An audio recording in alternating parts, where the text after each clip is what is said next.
Shit. Hey, listen. Um, I keep hearing everybody. Another thing I had one of my homies asked me about.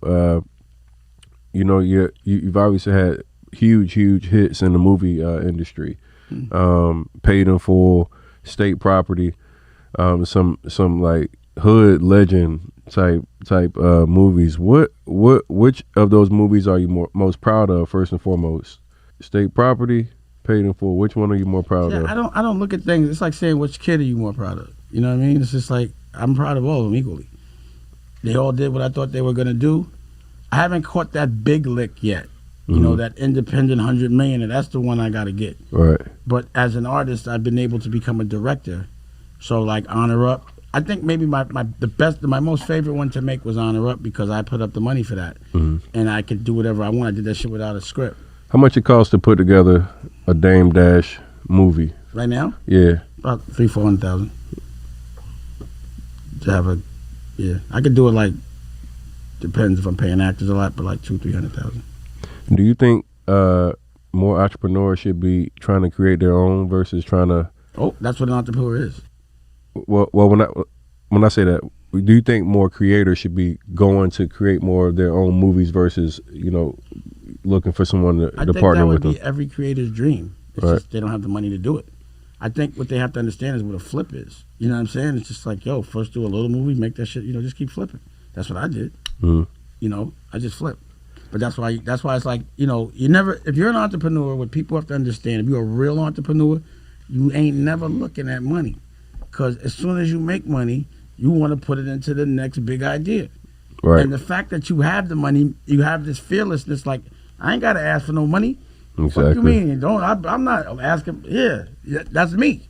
Right. That's why I don't ever have shut up, I'll buy you. You know what I'm saying? So the next little money I get, I'm buying this shit. That's what I do. Just so I don't want to, you know what I'm saying? I just don't like asking people, can I smoke? Like, I don't want to ask. You inspired me with something just like that type of mindset because I feel like since I've been in a position to gain that financial stability, I push that, hey, look, I'm using my money to get me where I want to go. Do what you want. It's freedom. Yeah. So again, it's not like the wealth is about the freedom.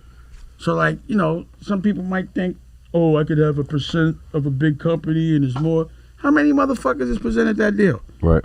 That's a once in a lifetime deal. So you can't depend on a once in a lifetime deal to do what you want to do. I want to be able to do what I want to do whenever I want to do it. Period. Mm-hmm. And if I can't have a yacht, then I'm just not going. I'm not going on a cruise. I just won't be on a boat till I can get that yacht. Right. I just have an expectation in myself. You know what I mean? Like, if I can't afford no gold, then I'm just not wearing jewelry. Mm-hmm. But I'm gonna grind till I can. I don't mind the grind because what I'm doing, I love. I'm doing it because I love it. The trick is to make a lot of money doing something that you would do for free. You understand what I'm saying? Mm-hmm. Like, look, it's just easy. Once you find what you love and you know what your dream is, you just have to make that shit come true. But what I find is a lot of people just don't dream. No one has a dream. They were like, you wonder why you ain't got nothing. You didn't dream about nothing. How the fuck you gonna, what is just gonna come to you? A dream's gonna smack you in the face? You have to know what you're fighting for every day. So speaking of dreams, like, what was your biggest dream that you've accomplished that you've had taken away? My children. Like, I wasn't allowed to raise my kids. My dream is to have a family. That's always been my dream. My biggest dream is to take care of my family and to make sure my family never has to go through none of the shit I had to go through, and for them to just live in luxury. I don't want my kids or my family to have to be so tough. I'm doing the rough stuff for a reason, so they don't have to. So my dream is that my great-great-grandkids never have to work. Jay-Z, what do you regret about y'all situation? Do you think it should have been more? You think you guys could have had more together? Yeah, all that. But we were friends, so I just was more hurt as a friend. Like, how would you feel if your brother just betrayed you for money? Would it hurt? I felt that personally. I told you outside, yeah. But that's the algorithm. It wasn't surprising because that's what always happens. It was surprising because that's what it was. We were breaking the algorithm. We were doing it a different way and sticking together. But that's what always happens. They make one sell out the other, their friend, divide and conquer, That's a normal story. Mm-hmm. It was just a problem. Damn, we got caught up in that. But damn, I was like, fuck it, but we were so cool. You know what I'm saying? Like, that was my nigga. Like, we never argued nothing. That's why I didn't know it was coming. I was like, pause. I was like, yo, what's going on? They saying we mad at each other. That was some real slick shit. I was like, that nigga's cold. He's cold. But I felt that same type of everybody backstab. Yeah. Name someone that's a good nigga that hasn't. Name a good nigga that didn't get stabbed in the back. That's why you a good nigga. Pause. Like, you're not gonna do everything someone does. You're gonna let your guards down. The only people that can hurt you, because you don't let people next to you, are the people that are closest to you. Mm-hmm. So that's the only person that could have did that shit. You know what I'm saying? So you got that. But I would have did it. It's all good. Is that something that you obviously I know you get asked that all the time, man. Like, you and Hove had like such a, man, that the 90s and 2000s, y'all just had like something that was so special. Everybody and their mom talked about the rock you guys had, from movies to everything going crazy. Mm-hmm. When you think about it now, and everybody wants, they ask you this question all the time, but is there anything that you think that you could have said or anything that could have changed to keep that from unraveling, definitely the friendship and the business that was involved? Nah, man. Mm-hmm. It was just gonna go down. No disrespect to Brooklyn, but there's this thing even back then, and I remember having these conversations with Brooklyn niggas. I don't want, and they'd be like, "Yeah, I got this connect. I'm a robber," and I'd be like, "Why?" You know what I'm saying? I'd be like, "Why you want to rob the connect? He's a connect. I mean, he just got the birds. I got to take it." I'm like, "I'm the connect. I had the birds just laying around. He's a Brooklyn nigga." You know what I'm saying? He just couldn't help himself. That's what it is. That's deep. Do you feel like after all the stuff you've overcome, what do you think your legacy will be 50 years from now when people mention Dame Dash? And be like Alexander the Great, but the one that lived longer. You know what I'm saying? A conqueror, a person that fought wars for the ones that he loved. I don't want to be known as an actor or a singer or entertainer. I'm going to be known as someone that rumbles. Think about it. I jump in the ring with a pro for fun. I like the fight. You definitely, when I listen to you and I watch you for a while, you got like this courageous type of mindset that you got to have to be successful. Definitely as a black man, when it's always like you're up against everybody.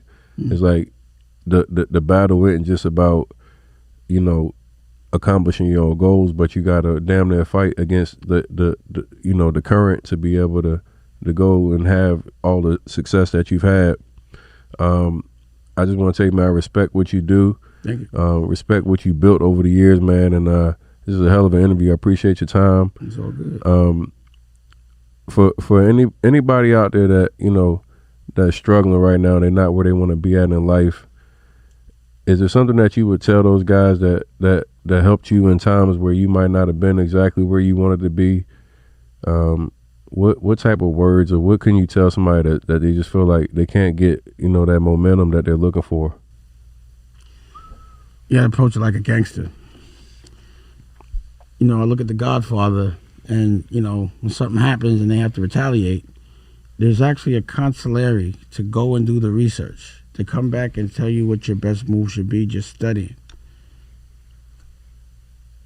For me, a consigliere is like, I need a therapist. I need someone to talk to sometimes to make sure I'm making the right moves and that I'm reacting the right way.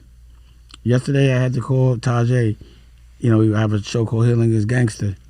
I had to call him twice, for maybe 3 times, for 3 different situations in the day. And just little adjustments changed the whole trajectory of the day. So first and foremost, you got to get mentally right.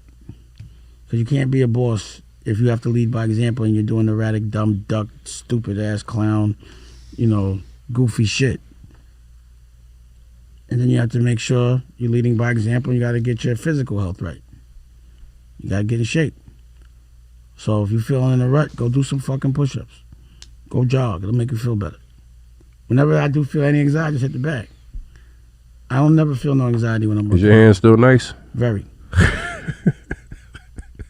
I'm 52. He gets he's saying, oh, yeah, I did that when I was 40 to him. 40-something. After the joint. I mean, you know, meaning like compared to if you're not a pro, yeah, you're going to have some problems. You know, if you don't know how to fight yet. I wouldn't do it. You know what I mean? But I'm 50. But health is important. And then you have to identify what your dream is. You got to know what your dream is. And you got to be able to visualize it perfectly. You can't visualize your dream, it ain't going to happen. If you visualize the reason why it can't happen, that's what's going to happen. It can't.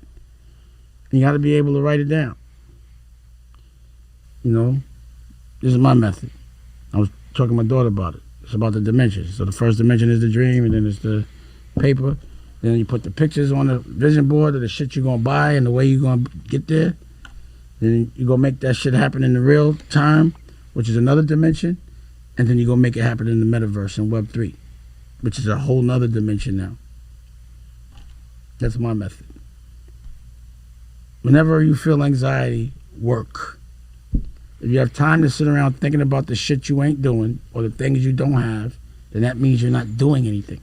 You understand what I'm saying? While you're working, you don't have time to think about the shit you're not doing. You're worried about what's in front of you. So there's no reason. And then also, stop comparing yourself to everybody else. You know, one of my brothers, Jay Black, I remember I had this crib in Sherman Oaks. And I was like, Dad, no, I had a big house. And I was trying to buy it. And he was like, yo, bro, this shit is too big. I was like, nah, I need this big house. And he was like, yo, you're not a rapper. Like, you don't have to do that.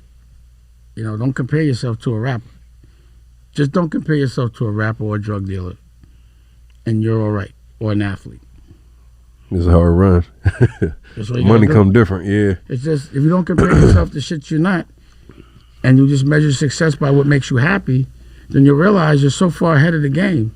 But you're always going to try to keep up. Like, I'm always inspired, like, whenever I catch a lick and I have a yacht vacation and I pull up and I see bigger yachts, those guys actually be like looking at whose yacht's the biggest, and it's a whole thing.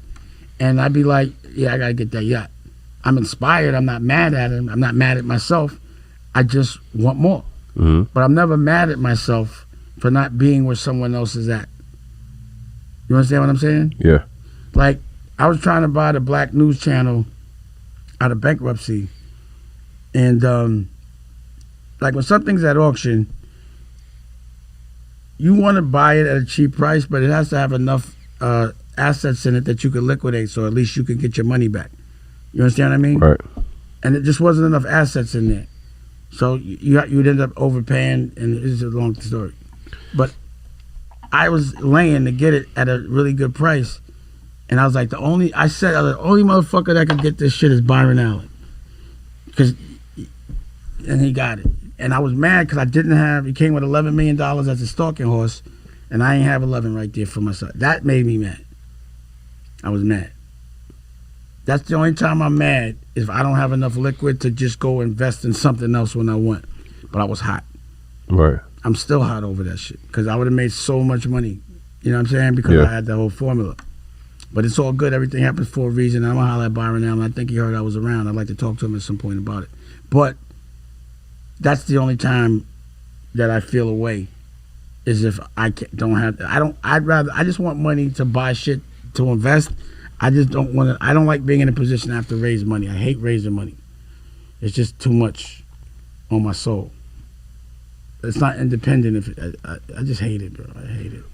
I'd rather literally not have money than have to like ask for it. As a young entrepreneur, how do you make the connections to go to the heights that you've gone? How do you get in those doors? How do you know, for somebody that's aspiring to go to, you gotta make a good product. See, the thing about an entrepreneur is not based on opportunity. It's based on how good your product is. It's like saying just because a rapper has a record deal don't mean he's gonna sell records. It's all about the work. You know, there's drug dealers that have terrible work and have no fucking business. You gotta have good work, and they'll line up around the fucking corner. no promotion. You got to be good at what you do. If you're good at what you do, if you have the best product, then you will figure it out. But if you're trying to like finesse and hit a system and blah, blah, blah, that's not what I do. I just make good work. That's what I do. I stand on my work. I don't stand. There is no opportunity. No one's giving me an opportunity. Forget about that. I just have to make drugs that are so good that people are addicted to them and they will line up around the corner to buy it no matter where it's at. And that's by making art. It's about the quality of what you're selling. It's not about the finesse. It's about how good the work is. You ain't going to sell clothes unless the clothes are good. You're not going to sell records unless the records are good. You know what I mean? You ain't going to sell